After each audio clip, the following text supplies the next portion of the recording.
It's not that I mind signing players when they have no experience in the big leagues at all. It can work. You just have to be right, because when you're wrong, it hurts. And these players are not giving you discounts anymore to sign. Another one of my great tweets from the weekend where Matthew Coca was interested in what I was thinking about this, saying, let's talk about it on Tuesday. And I said, of course I want to talk about Samuel Basallo.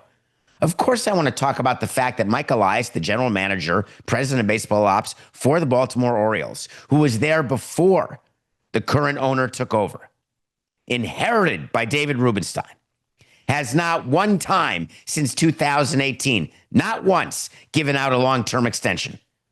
Not once. And decided, Adley Rutschman? Nah. Gunnar Henderson? Can't see why. Boris. Kobe Mayo? Pretty good. Nah. Jackson Holiday? Nah. Colton Cowser? No, I don't think so. Let's go Samuel Basallo, the catcher, who has a big league time only slightly more than yours, signed an 8-year, $67 million extension with the Orioles. That will see him getting paid $1 million as a pre-arbitration player, which is more than the minimum. We'll see him getting paid $4 million as a first-time arbitration eligible. He sure as heck fire better be good. See him getting $7 million as a second-time arbitration eligible player. You better have a good season after that, too. And then as a free agent, they got him for $15 million in 2032 and 2033. And you may say, David, what an underpay. You just spent the first part of the show talking to us about how hard it is to find a good catcher, about how everybody's looking for a catcher. And then what I told you, if you were listening only 39 minutes ago, you would have heard, boy, it is hard as heck fire to identify a catcher and see that catcher through. I'd like the Orioles to take a look at a player named Adley Rutschman. Remember him? Remember the all-star guy? Remember the young catcher who building the team around, maybe the face of baseball? Adley Rutschman, the catcher, is an arbitration-eligible player. Adley Rutschman is now an overpaid arbitration-eligible player. Adley Rutschman, whether you want to believe me or not, is not only a non-tender candidate as the starting catcher for the Orioles with a payroll that continues to climb, with a new owner that has shown he's going to be fiscally responsible. But if he doesn't get non-tendered, you can bet your sweet Bippy he's going to get traded. You are not signing Samuel Basallo to a deal, 8 years, 67, to watch him play first base and DH. It's not happening. You're doing it so he can catch. And you're not going to do it when you're going to pay $7, $8, $9 million to Rutschman. Why would Mark Elias make the decision that this is the person to go after? Mike Elias, excuse me. Do you know why Mike Elias did it? And it makes perfect sense to me. Because when you've got Rutschman, guess who his agent is? I'll give you like 1 second because we have so much to cover. 1 second. SB, initials, Boris Corp. Boris? Nobody? Anybody? Rutschman? Pre-arbitration, pre-free agent deal. You got to overpay. And then they say to the player, you're not allowed to take it. And then the player doesn't take it. And then the player passes away and the family struggles forever. That? Oh, yeah, that guy. You're not going to be able to sign Rutschman unless you completely overpay to the point of ridiculousness. I want to be paid like Buster Posey. Okay. I would just like to understand exactly what the purpose was if you think that they were not building a team and understanding you can't keep everyone, which is right. But strangely, they had the new owner, David Rubenstein, start talking to the media.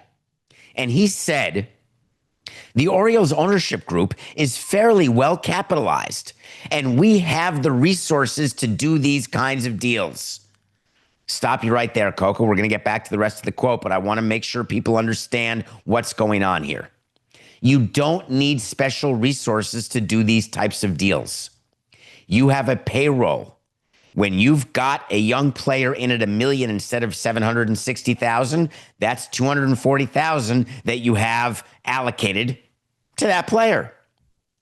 If your payroll is $80 million or $100 million or $150 million, That's how we judge the resources of an ownership group, not based on signing a young player and giving him $1 million or $4 million in his first year of arbitration.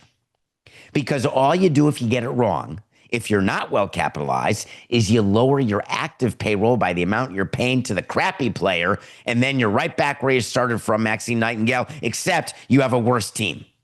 So when you're an owner and you start a quote, back to the quote, Coca, and you say that we've got the resources to do these kinds of deals, when you talk resources with ownership, we're talking about different types of deals, like over market free agent deals where your payroll is in a place that it's never been before. That would show you have the resources. But then, smartly, David Rubenstein said, it takes two to do deals. I mean, truer words never spoken. But we thought this was the perfect one for the first one of this type. Oh, yeah.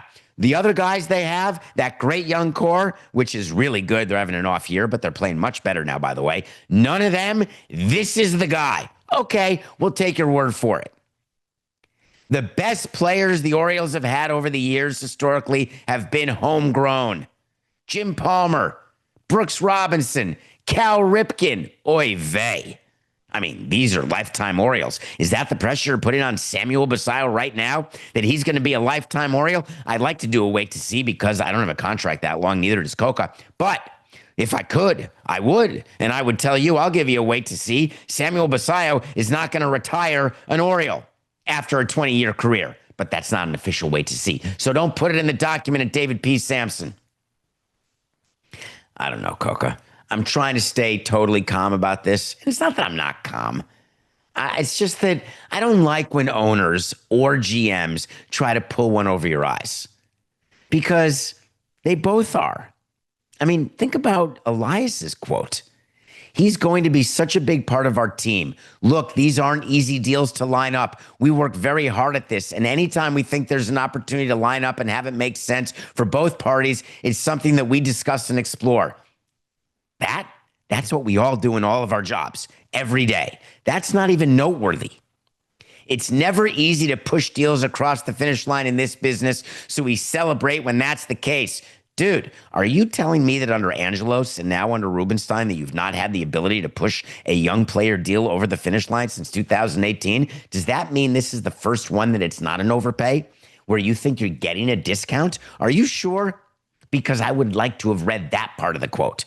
Hey, the reason why we got this deal done is Samuel and his agent. We're taking a chance on him. He's taking a chance on us. The reason we couldn't sign the players you want us to sign, like Rutschman, who would have been great, or Gunnar Henderson, call them out, is because of their agents. Why not? I'd be all into that sort of call out. Now, I should point out that you know where I stand on certain agencies, and you know that I give credit to CAA all the time. Guess who represents Basallo? It ain't Boris, it's CAA.